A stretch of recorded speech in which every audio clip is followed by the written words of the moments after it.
जैसा कि आप सब जानते ही हैं कि 2014 से लेकर 2022 के बीच में एजेंसियों द्वारा ईडी, सीबीआई जैसी एजेंसियों द्वारा जितने मुकदमे नेताओं पर करे गए उसमें से 95% मुकदमे बीजेपी के राजनीतिक विरोधियों के खिलाफ, यानी कि बीजेपी के पॉलिटिकल ओपोनेंट्स यानी कि विपक्षियों के खिलाफ किए गए। आप सब ये बात जानते हैं कि 2014 से लेकर 2022 के बीच में बताया जाता है कि 125 बड़े नेताओं पर मुकदमे हुए।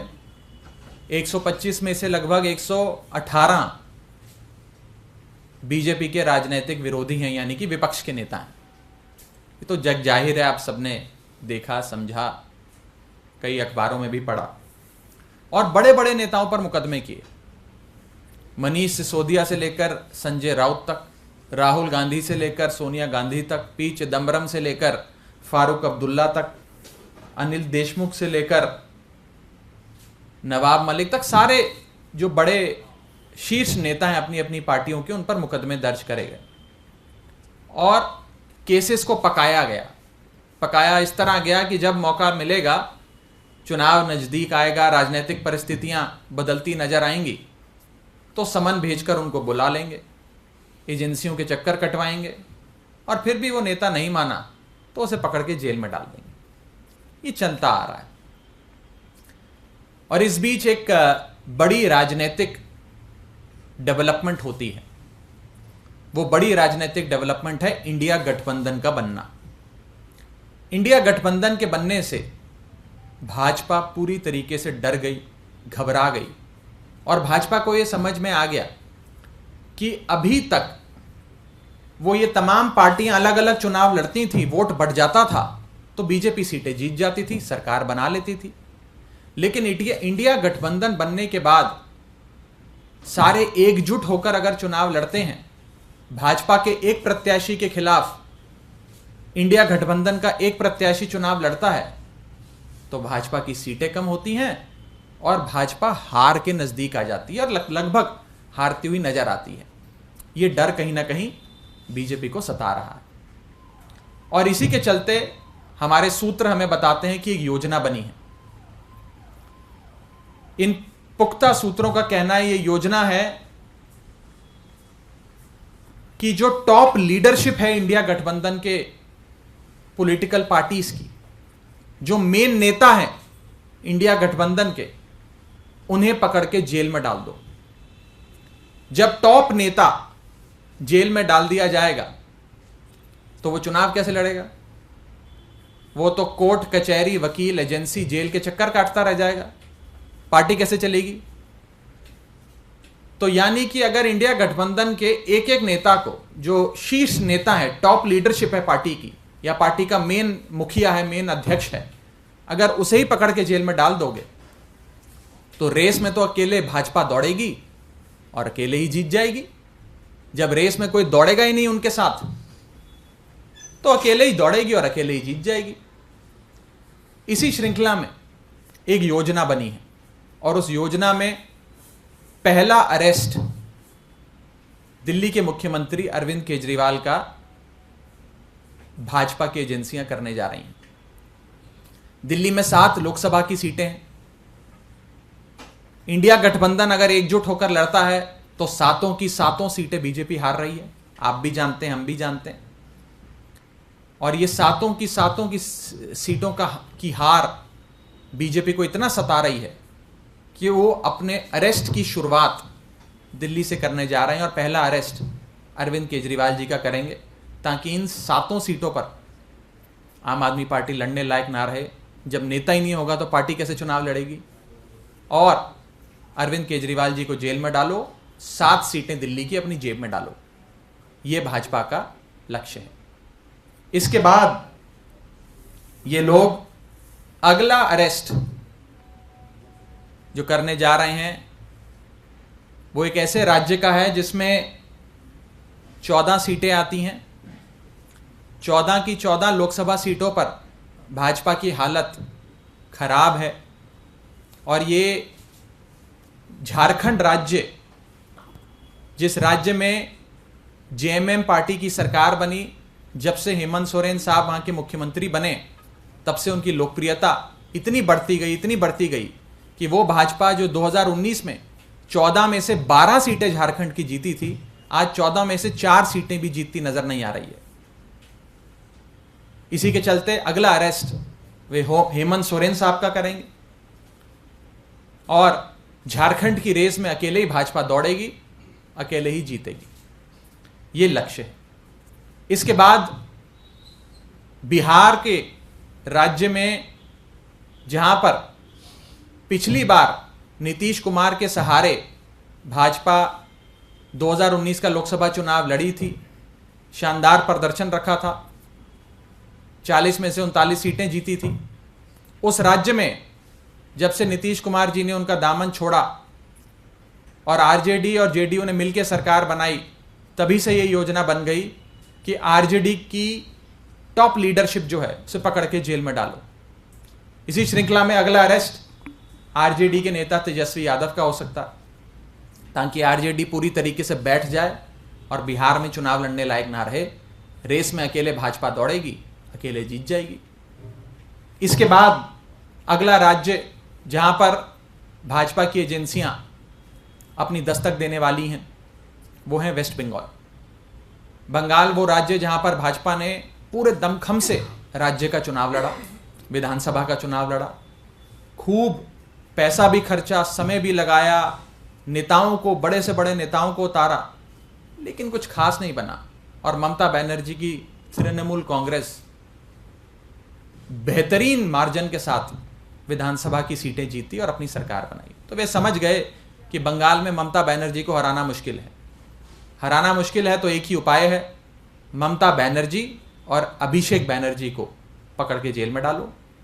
अगर उन्हें जेल में डाल देंगे तो बंगाल में हमारे लिए राह आसान हो जाएगी, अकेले रेस में भाजपा दौड़ेगी, अकेले रेस में भाजपा जीत जाएगी। तो अगला जो इनका दस्तक होगी झारखंड और बिहार के बाद, वो बंगाल के राज्य में होगी जहां 42 लोकसभा सीटें आती हैं, बड़ा राज्य है। इसके बाद दस्तक दी जाएगी केरला में, जहां पर विजयन साहब मुख्यमंत्री हैं। जब से सीपीएम की वहां सरकार बनी, पिनराई विजयन साहब मुख्यमंत्री बने, तब से उनकी लोकप्रियता बढ़ती जा रही है। और आलम कुछ इस कदर है कि केरल में 20 लोकसभा सीटें आती हैं, 20 में से एक भी सीट भाजपा की नहीं है। भाजपा अपना खाता खोलना चाहती है केरल में। खाता खोलने के लिए विजयन साहब को हराना और सीपीएम को केरल में हराना असंभव है, बहुत मुश्किल है, बहुत कठिन है। आसान बस इतना है कि केरल के मुख्यमंत्री पिनराई विजयन को पकड़ के जेल में डालो। वो जेल जाएंगे तो पार्टी चुनाव नहीं लड़ पाएगी, पार्टी चुनाव नहीं लड़ पाएगी तो भाजपा की जीत निश्चित है। ये 4-5 मुख्य अरेस्ट करने के बाद अगली दस्तक जो भाजपा की एजेंसियां देंगी वो तमिलनाडु में। तमिलनाडु फिर एक ऐसा राज्य जहां पर लोकसभा की 39 यानी कि 39 सीटें आती हैं, बड़ा राज्य है। और इन 39 सीटों में से एक भी सीट भाजपा की नहीं है। तमिलनाडु में एक बड़ा राजनीतिक दल जो बीजेपी के साथ अलायंस में था, बीजेपी के साथ गठबंधन में था, AIADMK, वो भी बीजेपी का साथ छोड़ के चला गया। तमिलनाडु में भाजपा की हालत पतली है। तो तमिलनाडु में एंट्री करने के लिए, कुछ सीटें तमिलनाडु से लोकसभा की बटोरने के लिए, अपना खाता खोलने के लिए सबसे आसान काम है कि MK स्टैलिन जो वहां के सबसे लोकप्रिय नेता हैं, मुख्यमंत्री हैं, उनके करीबियों को पकड़ के जेल में डालो। और आप देख ही रहे हैं कि कैसे उनके एक मंत्री सेंथिल को इन्फोर्समेंट डायरेक्टरेट ने पकड़ के जेल में डाल दिया और नेताओं को अब बहुत जल्द पकड़ा जाएगा। और MK स्टैलिन को, उनकी पार्टी को कमजोर करो ताकि वो तमिलनाडु में इलेक्शन लड़ने के काबिल ना बचे। उसके बाद अगली दस्तक तेलंगाना में दी जाएगी, जहां पे फिर आने वाले राज्य का चुनाव और आने वाला राष्ट्रीय चुनाव दोनों भाजपा बुरी तरीके से हार रही है और वहां पर BRS पार्टी बहुत मजबूत है। तो BRS पार्टी को दौड़ से हटाने के लिए BRS के शीर्ष नेतृत्व KCR और उनकी बेटा और बेटी को अरेस्ट करने की तैयारियां चल रही हैं। इसी श्रृंखला में आखिरी दस्तक जो दी जाएगी वो महाराष्ट्र में दी जाएगी। महाराष्ट्र वो राज्य जहां पर भाजपा ने शिवसेना के साथ मिलकर और शिवसेना के भरोसे 2019 में बहुत शानदार प्रदर्शन किया, बड़ी सीटें बटोरी, लेकिन जब से शिवसेना ने भाजपा का दामन छोड़ा, अपने रास्ते गई, तब से भाजपा वहां कमजोर हो गई। और आज जो बैकडोर से महाराष्ट्र में सरकार बनाई है, उसके चलते लोगों का प्यार, आशीर्वाद और सहानुभूति सब उद्धव ठाकरे के साथ और उनकी पार्टी और उनके गठबंधन के साथ है। तो अंत में आखिरी शिकार भाजपा का होगा महाराष्ट्र में, जिसमें उद्धव ठाकरे साहब को कमजोर करने के लिए, शरद पवार साहब को कमजोर करने के लिए उनके पार्टी के जो मेन नेता हैं उन्हें पकड़ के जेल में डाला जाएगा। अल्टीमेट गोल, जो सबसे बड़ा उद्देश्य भाजपा का है, वो ये है कि एक ही पार्टी इस देश में बचे और एक ही नेता इस देश में बचे, बाकी सारी पार्टियां समाप्त हो जाएं। कोई पार्टी कोई भी राज्य में चुनाव लड़ने लायक ना रहे, ताकि ना रहेंगी विरोधी पार्टियां, ना लड़ पाएंगे विरोधी पार्टी के नेता चुनाव, ना रहेगी बांस, ना बजेगी बांसुरी। ये हमारे सोर्सेज पुख्ता तौर पे हमें बता रहे हैं कि आने वाले समय में ये सारी चीजें इसी श्रृंखला में, जिस ऑर्डर में मैंने आपको बताया है, ये सारी चीजें होने जा रही हैं। ये बेहद खतरनाक है, देश के लोकतंत्र के लिए खतरनाक है। अगर देश में पार्टियां ही नहीं बचेंगी, नेता जेल में डाल दिए जाएंगे, नेता ही नहीं बचेंगे, फ्री एंड फेयर इलेक्शंस ही नहीं होगा, लोकतंत्र ही नहीं बचेगा, तो हमारे देश की जो नींव है वो हिल जाएगी। हमारे देश की इमारत जिस नींव पे खड़ी है वो नींव नहीं बच पाएगी। एक बहुत खतरनाक खेल देश के लोकतंत्र के साथ खेला जा रहा है। इसकी चिंता आपको भी है, हमको भी है, और 135 करोड़ भारतीयों को है। इस संदर्भ में कोई सवाल पूछना चाहते हैं तो आप पूछ सकते हैं। राघव, सवाल ये है कि क्या कल अरविंद केजरीवाल के सामने पेश होंगे या नहीं, क्योंकि अभी तक कोई क्लैरिटी नहीं दिख रही आप लोगों को। देखिए, 2 नवंबर को माननीय मुख्यमंत्री अरविंद केजरीवाल जी को समन भेजकर एनफोर्समेंट डायरेक्टरेट ने बुलाया है। कल की तारीख है, बहुत जल्द हम आपको बताएंगे आगे का प्लान, और इस बारे में जैसे ही कोई सूचना मुझे प्राप्त होगी तो मैं अवश्य आपको उससे अवगत कराऊंगा। सर, आपने जितनी पार्टियों के नाम लिए, जिन नेताओं के अरेस्ट होने की संभावनाएं जताई, वो ज्यादातर वो दल है जो इंडिया गठबंधन में क्षेत्रीय दल है। इसमें कहीं पे भी कांग्रेस का आपने नाम नहीं लिया, तो क्या आपको लगता है कि कांग्रेस को कहीं ना कहीं बचाए रखने की प्लानिंग? देखिए, मैंने आज आपको मुख्य तौर पर राज्य दर राज्य बताया है, राज्य दर राज्य, बड़ी क्लिनिकल प्रिसिशन से, कि कौन से राज्य में कितनी सीटें हैं और उस राज्य के कौन से नेता को जेल में डालने की तैयारियां चल रही हैं। इसी श्रृंखला में कांग्रेस के नेताओं के नाम से ही मैंने प्रेस कॉन्फ्रेंस शुरू करी, जिसमें मैंने शुरुआत में ही सोनिया गांधी जी, राहुल गांधी जी का नाम लिया, पी चिदम्बरम साहब का नाम लिया, और एक नाम मैं लेना भूल गया। राजस्थान में चुनाव चल रहा है, राजस्थान के मुख्यमंत्री आदरणीय अशोक गहलोत साहब के सुपुत्र वैभव गहलोत को इन्फोर्समेंट डायरेक्टरेट ने एक कोई बहुत ही पुराने बेबुनियाद से मामले में समन किया है। तो जिस प्रकार से एजेंसियों का इस्तेमाल किया जा रहा है, ये चिन्हित कर कर जो मुख्य नेता हैं, जो वोट बटोर सकते हैं, जो वोट गेटर हैं, जिनके नाम पर वोट पड़ता है, उन्हें पकड़ के जेल में डालो। दिल्ली में किसके नाम पे वोट पड़ता है? अरविंद केजरीवाल के नाम पे, अरविंद केजरीवाल को पकड़ के जेल में डालो।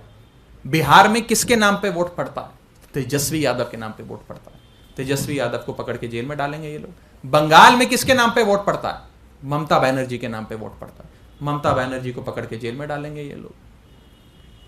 केरल में किसके नाम पे वोट पड़ता है? पिनरई विजयन के नाम पे वोट पड़ता है, पिनरई विजयन को पकड़ के जेल में डालेंगे। झारखंड में किसके नाम पे जेएमएम इलेक्शन जीती और किसके नाम पे वोट पड़ता है?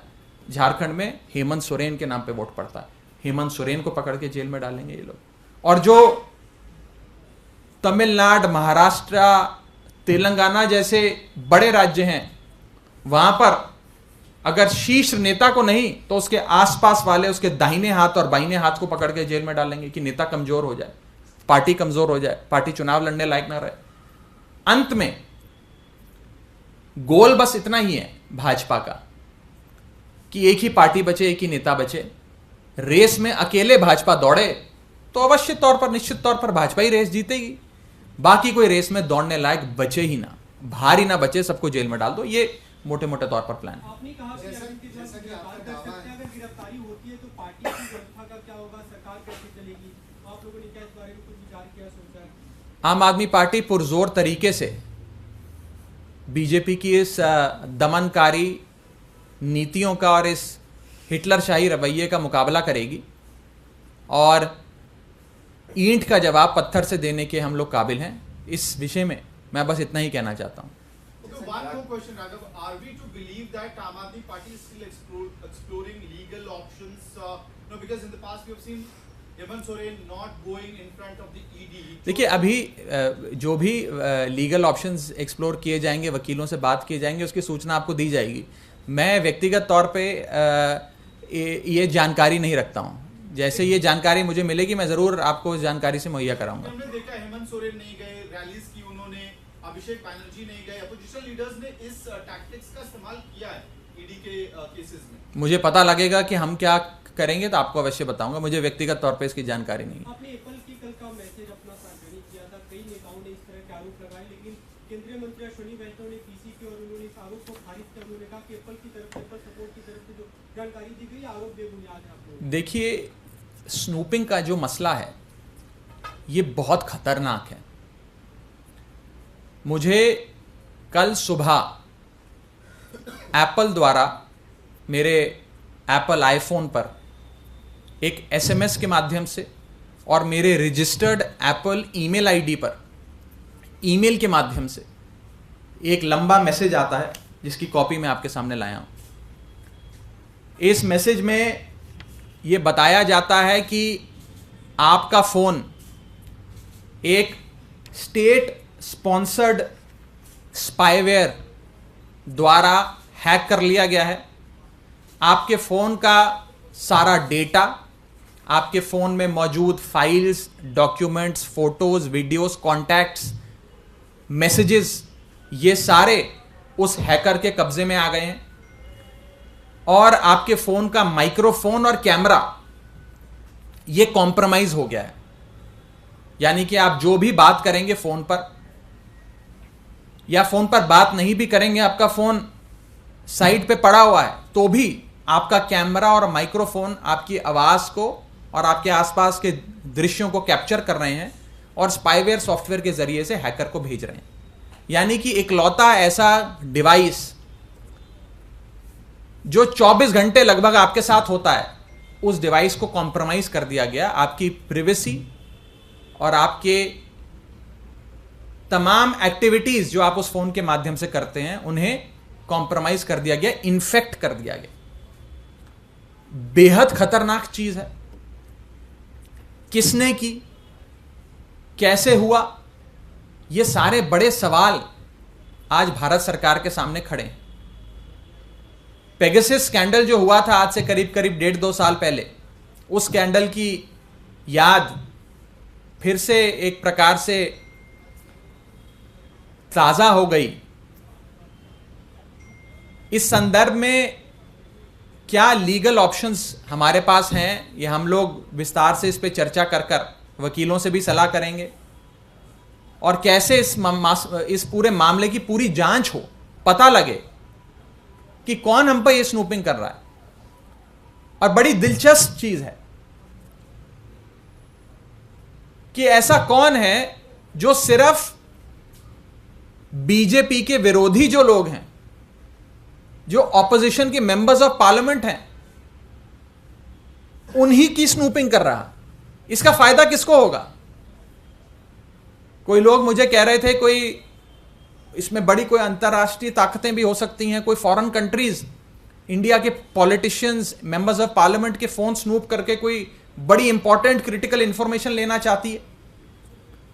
तो मेरे दिमाग में एक सवाल आया कि ऐसी कौन सी इंटरनेशनल एजेंसी होगी जिसे सिर्फ भारत के विपक्षी नेताओं के फोन पे ही दिलचस्पी है, भारत सरकार के मंत्रियों की, भारत सरकार के मेंबर्स ऑफ पार्लियामेंट की, बीजेपी के नेताओं के फोन्स में कोई दिलचस्पी नहीं है।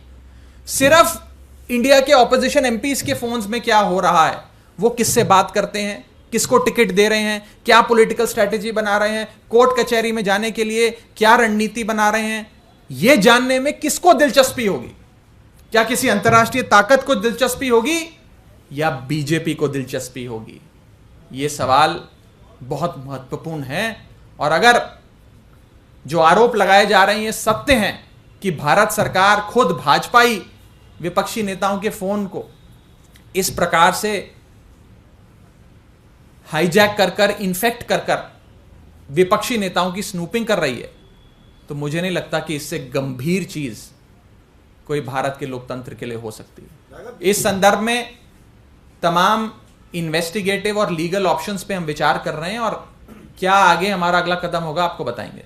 बीजेपी इसी पे जॉर्ज सोरोस लिंक एक तो लेके आई है और इसको बेसलेस बता रही है। दूसरा जो उनकी एनजीओ है कि ये उसका और एप्पल का क्या लिंक है उसके लिए, और एप्पल ने जो स्टेटमेंट दिया उसको, उससे मेरे फोन का क्या लेना देना?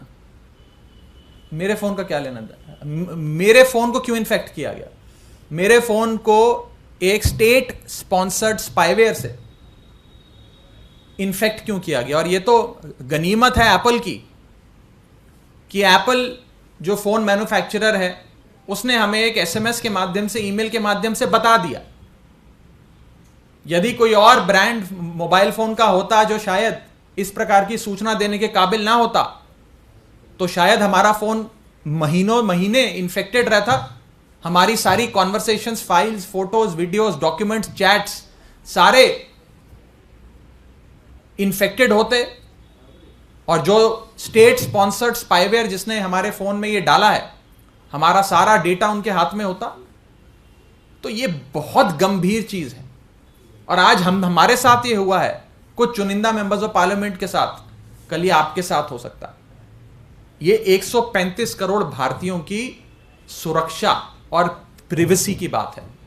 हमारा फंडामेंटल राइट है, राइट टू प्रिवेसी। अगर राइट टू प्रिवेसी वायलेट होता है तो फंडामेंटल राइट की वायलेशन है।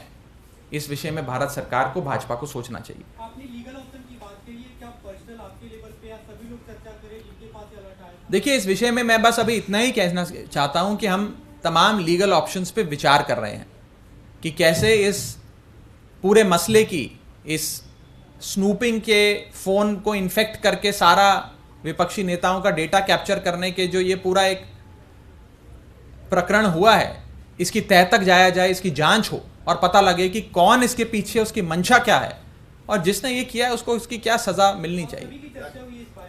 आपको वो बताएंगे कि क्या लीगल ऑप्शंस हम तलाश रहे हैं।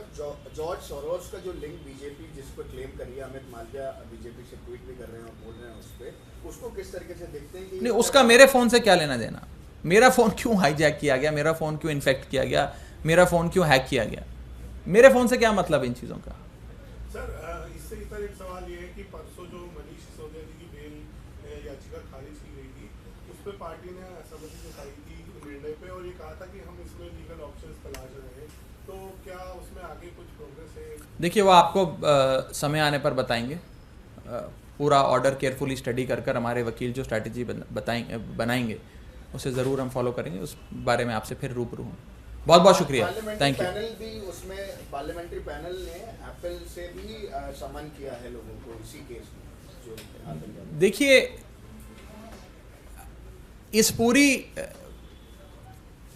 स्नूपिंग गेट स्कैंडल में एक बड़ी विचित्र चीज निकल कर आ रही है कि सारा ब्लेम, सारा दोष एप्पल पे डाल दो कि एप्पल की गलती है। एप्पल की क्या गलती है? एप्पल ने तो बल्कि सही समय पर इत्तलाक किया, जानकारी दी एप्पल फोन यूजर्स को कि आपका फोन को कॉम्प्रोमाइज कर दिया गया, इन्फेक्ट कर दिया गया। तो ये कौन लोग हैं जो चाहते हैं कि इस पूरी कवायद में दोषी एप्पल को करारा जाए? जिस शख्स ने स्टेट स्पॉन्सर्ड स्पाईवेयर नेताओं के फोन में डाला, उस पर कोई उंगली ना उठाए। ऐसा कौन करना चाहता है? ये क्यों हो रहा है? ये बहुत बड़ा सवाल है। बहुत बहुत शुक्रिया।